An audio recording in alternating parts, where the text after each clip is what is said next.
যাদের ব্যাপারে সরকার ব্যবস্থা নিয়েছে তাদের কোশ্চেন করলেন, তার আগে একটা ভালো সংবাদ দিই।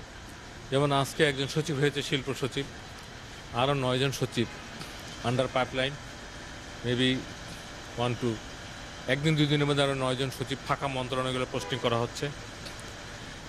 আর যাদের বিরুদ্ধে ব্যবস্থাগুলো নেওয়া হয়েছে, যেমন ওএসডি হয়েছে, বাধ্যতামূলক অবসর হয়েছে, আরেকটা বলা হয়েছে যারা এমন ধরনের হিনিয়াস অফেন্স করেছেন, ফাইন্যান্সিয়াল, আমাদের অনেক কলিগদের ব্যাপারে অনেক কথা বাজারে আছে, 4 কোটি 5 কোটি 20 কোটি এরকম আছে।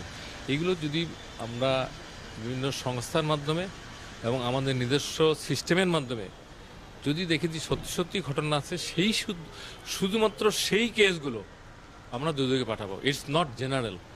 যাদের নামে অপপ্রচার অথবা কোনো অপরাধের সাথে জড়িত না, অথবা এই ধরনের কিছুই করে নাই, সাময়িক ওয়েস্ট হয়েছে, তারা খুবই সাধারণ জীবনযাপন করে, এটা কোনো সমস্যা না।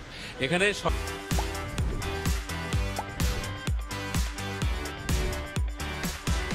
সরকার বায়াস না, সরকার অত্যন্ত সচেতনভাবে কাজটা করবে যাতে একজনও নিরীহ কর্মকর্তা কোনো সাজা অথবা অপরাধ অথবা অসম্মান না হন। 24 সালের বিষয়ে আমরা পুরোটাই গোয়েন্দা সংস্থার কাছে পাঠিয়েছি। 24 সালেরগুলো আসবে, আমরা বিবেচনা করব। আপনারা জানেন 4 জন মাননীয় উপদেষ্টার একটা কমিটি আছে, অ্যাডমিনিস্ট্রেটিভ কমিটি। সেই কমিটিতে এগুলো বিশ্লেষণ হবে এবং ধীরে সুস্থ হবে। বায়াসড অথবা কোনো, আমরা যেটাকে বলি, কোনো কিছুর বশবর্তী হয়ে কোনো সিদ্ধান্ত হবে না। সব সিদ্ধান্ত হবে নিয়ম নীতির মাধ্যমে, এবং একজন অফিসারও যেন ভিকটিম না হয় সেটা আমরা দেখব। Thank you very much.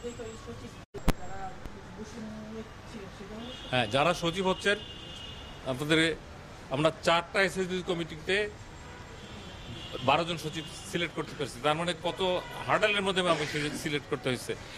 এরা অধিকাংশই বঞ্চিত এবং যোগ্য। শুধু বঞ্চিত হলেই হবে না, সচিব হলে একটা মিনিস্ট্রি চালাইতে হবে। তারা অধিকাংশই বঞ্চিত ছিলেন এবং যোগ্য, এবং কেউই চুক্তিভিত্তিক না, সকলেই চাকরির ভিতর থেকে সচিব হচ্ছেন।